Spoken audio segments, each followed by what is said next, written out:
Prep Sports now. It's Case Keefer alongside Ray Brewer for another week of high school football. Some fun games a week ago, some fun games coming up. It never stops. We'll start with Brewer, where he went out to his favorite game of the year. I know we previewed it last week, but it is in the books now. And I came out with a win on this one. Green Valley 24, Basic 10. Wasn't the most, I guess, for a lack of a better word, the prettiest game from what I've read and been told, but the Gators hold on to the Henderson Bowl trophy again. Seems like they've had it forever now. Yeah, since 2017. You're right. Wasn't exactly the prettiest game, but it was close. It was back and forth. Green Valley, 5 interceptions, took advantage of a drop punt. Get the first win of the season for the Gators. I love the Henderson Bowl tradition. I love when the winning team, no matter if it's Basic or Green Valley, runs over to get the trophy. I just think that's great pageantry. I would like to say, though, CK, that Marcellus Moore went down with an injury in the first half. And that guy could have been the best player on the field. And if he doesn't go out, I wonder how different the game is. Yeah, not taking anything away from Green Valley, but that's fair. Always a what if, but I guess you could counter with, I know you told me right before this that Green Valley had more than 200 penalty yards. So you could do the other what if is what if Green Valley's just not shooting themselves in the foot the whole game. Yeah. Maybe they win easier. Yeah. And again, not to take anything away from the Gators. Great win. A fun little tradition, the game. And I'm glad that I got to cover it. And I'm sure the kids are glad that they got to participate in it. And, I think it gives Green Valley some momentum heading into the start of its league play schedule this week. And I think Basic, it's a wake-up call heading into its league schedule this week. I think both teams are going to need to play to the Green Valley's got its hands full in the 5A, and Basic probably has the game of the year for seeding on Thursday when they play Las Vegas on Thursday Night Lights. You basically need to win to avoid Silverado in the playoffs. Yeah, I was going to say by a quick glance, these two teams are in two of the more interesting games of the week. Green Valley now going to play Desert Pines, which they should be an underdog for sure, but maybe one of these 5A games where they can be competitive and not get blown off the field, perhaps. And then, as you mentioned, Basic in Las Vegas. Seems like a really big game to avoid Silverado, like you said. And just as far as the 4A hierarchy, they got to be two of the next teams in line behind the Skyhawks, right? That's the anyone have a coin game of the week. Okay. Is it Thursday night, or did you just list it first? No, it is Thursday night. Okay. Yeah. It's Thursday night. But Silverado is, I love our friend Adam Hill. Oh, yeah, he's all into the Skyhawks. Yeah, I've known the guy for 20-some years. We've never talked high school football. Not one time. Silverado goes and puts a 60-something-0 can of whoop us on my Cowboys, and he tweets at me. Never has tweeted at me since Twitter was around. And finally, now all of a sudden, he's on the Silverado bandwagon. I'm still not sure about that. You know what I'm saying? Siri's not sure about that either. Siri's all pissed off. But I don't know. I think he just caught wind that Silverado was good or something, because I actually called him out. I not really called him out, just kind of playfully. Before he was even tweeting at you, he was bragging about how Silverado had the best team in school history this year. He was telling someone how good they were. And I'm like, what about last year? Last year they beat everyone by 60. I know this year is very good again, but this is more of a continuation than me. They got to win the title before they're considered better than last year's team, right? Yeah, and I do think all credit to Andy Ostalaza. The man went from being it would be like Dan Barnton and Travis Foster. They run the wing tee, right? Right. The misdirection wing tee. And they're going to run that until the end of time. No questions asked. Andy Ostalaza was your typical power eye lineup. We're going to beat you on the line. We're going to control the clock. We're going to get a tailback that might carry the ball 40 times a game, CK. He gets this quarterback that comes in, and all of a sudden he's going to passing leagues, right? He's slinging it around, and it's led to they haven't lost since 2019.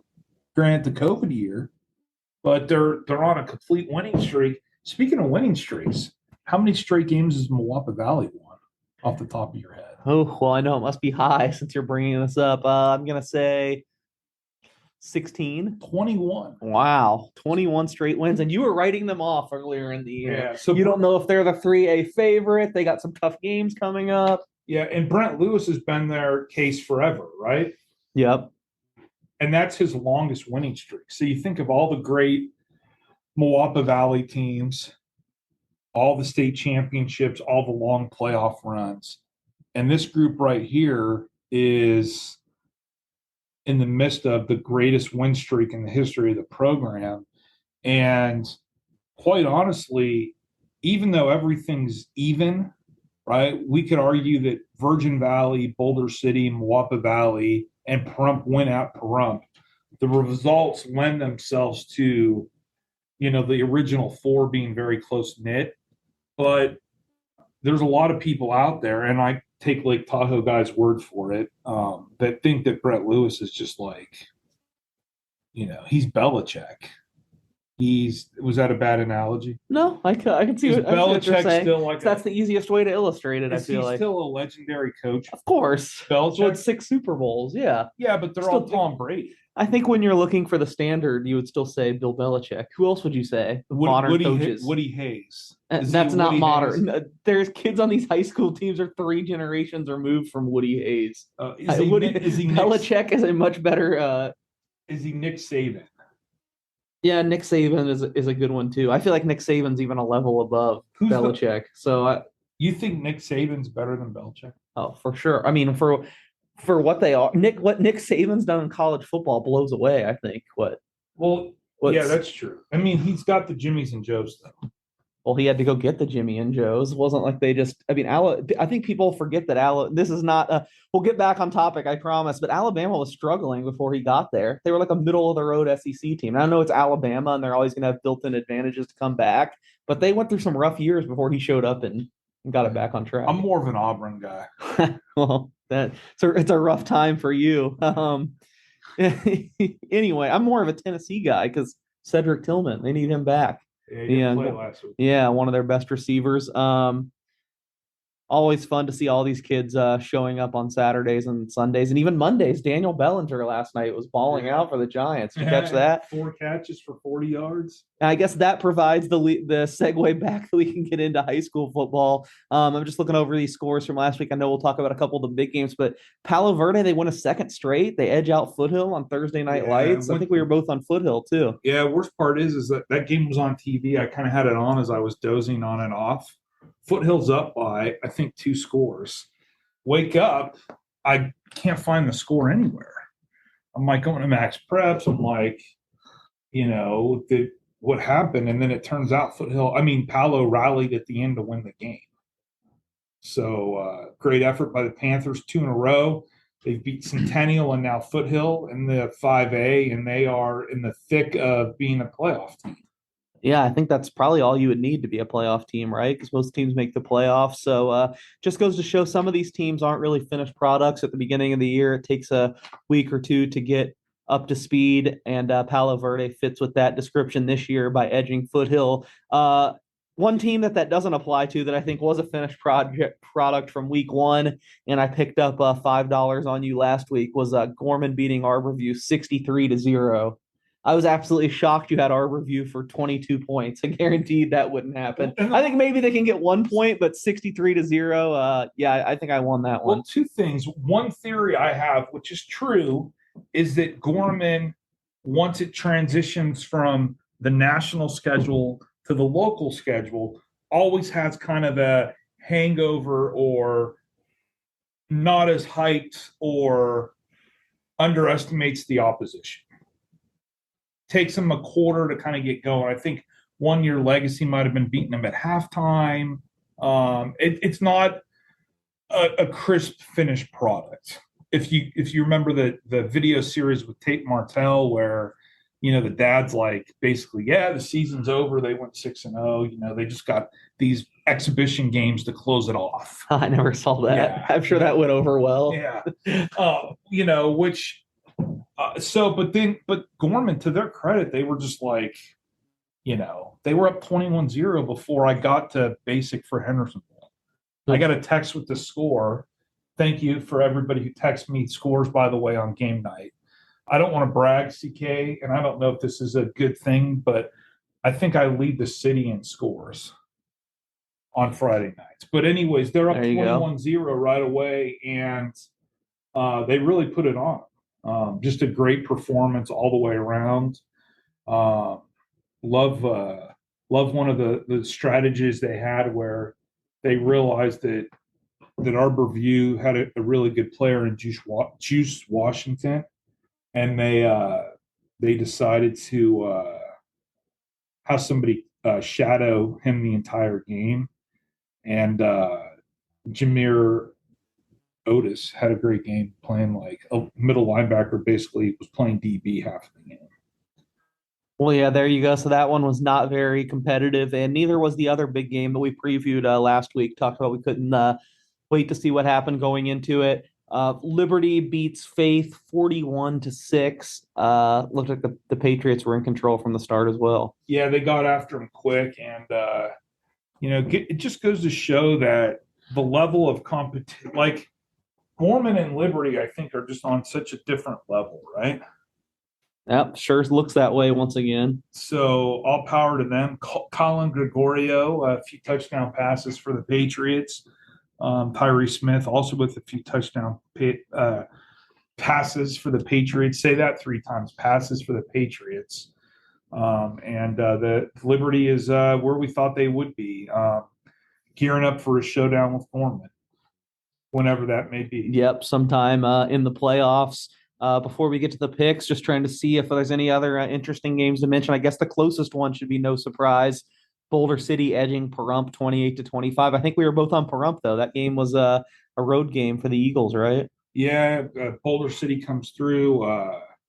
They were a little upset that in the picks we only had them scoring 1 touchdown. Oh, so they scored 3. They scored four. Yeah, excuse me, I'm still shorting them. They went above and beyond to kind of show us that they were better. So awesome job by them. And the other game, Canyon Springs beat Legacy. Oh yeah, we both had Legacy too. So it's kind of an upheaval week. And Canyon Springs didn't even have that much trouble, 27-14. I guess that could fit with what I said in the Palo Verde section. Is some of these teams aren't finished products, and we haven't seen their best yet, and their best is just coming out now at about the midway point of the season. That's got to kind of be true for Canyon as well, right? Absolutely. Yeah. So Canyon looking good. Pick time, CK. Okay, sure. Let's get to the picks. We already mentioned Thursday night, Las Vegas at Basic. How's the your guy from Basic? Any update on him? You think he's going to play this so week? I go in this not knowing if Marcellus Moore's playing, but I'll take Espinoza, the quarterback for the Wildcats. I think Vegas, it's tough to say, but I will tell you the Domingo Cleveland kid, the nose guard for Basic, is going to be a problem. But I got the Wildcats in a coin flip game 23-22.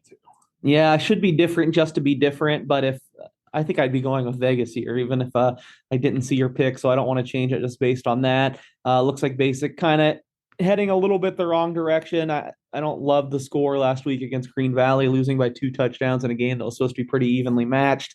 I get there were some injuries, but I'm going to go with Las Vegas. I trust them a little more at this point. Sierra Vista at Spring Valley.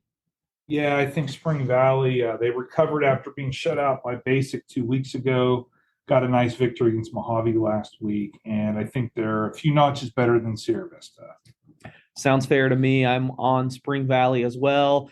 Does the Palo Verde Renaissance continue? It's always tough taking on a team the week after Gorman. You might have a few more bumps and bruises, but our review is going to Palo Verde. Still got to think the Aggies are a big favorite.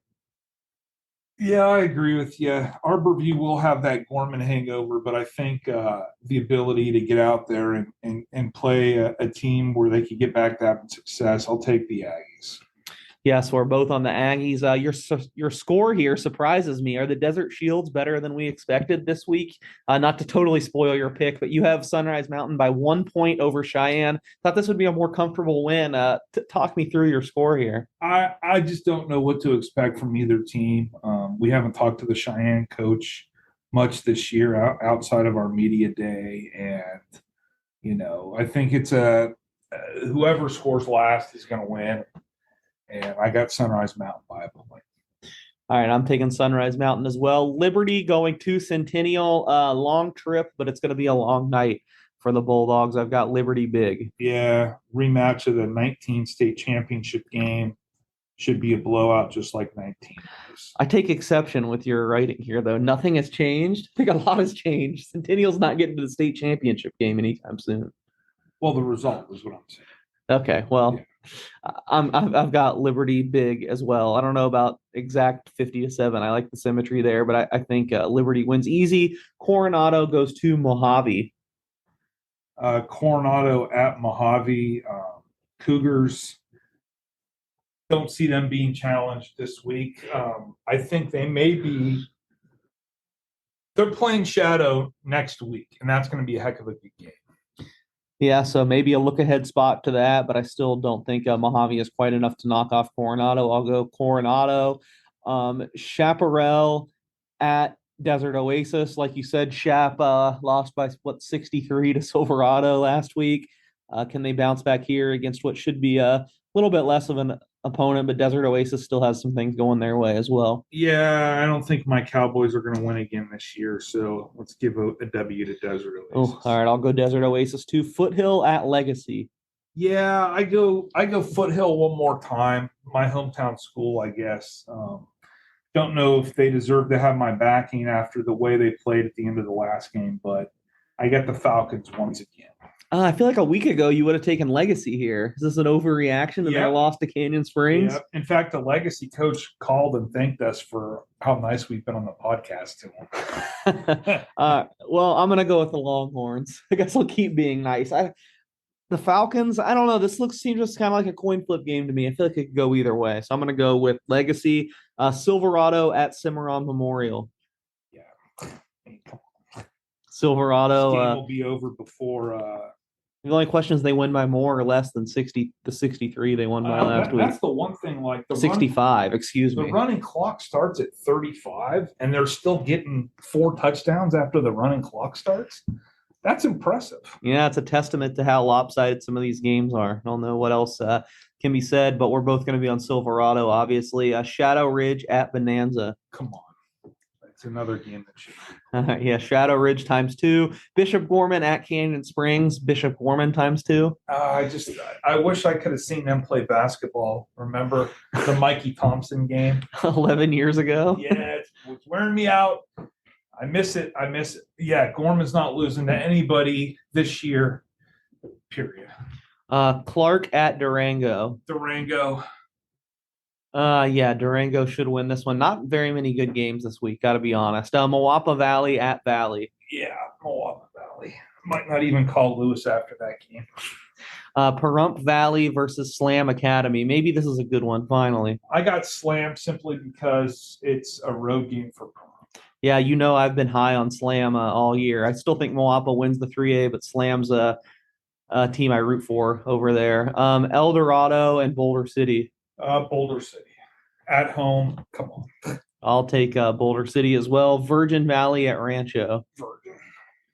Yep, Virgin should win that one. And then we cap things off right back where we started at Green Valley High, where they will be hosting Desert Pines. I know you're going to be on the Jaguars, but what would you make the line on this game? How big of a win is it going to be? I think this game's going to be a little closer than people think because Desert Pines every now and then just lays an egg. I think they're good enough to win, but I think Green Valley keeps it a little closer. I got the line at like 17.5 DP. I think that's actually probably about fair. I would maybe take Green Valley staying inside 17.5. I got maybe more like 2 touchdowns. So I'll go with Green Valley to cover plus 17.5, but Desert Pines to win. I agree. You're reading my mind. Any parting thoughts? I appreciate everybody calling their scores, and I'm very proud of my abilities to get the scores posted. All right. For Ray, I'm Case. Thanks for listening to Prep Sports Now.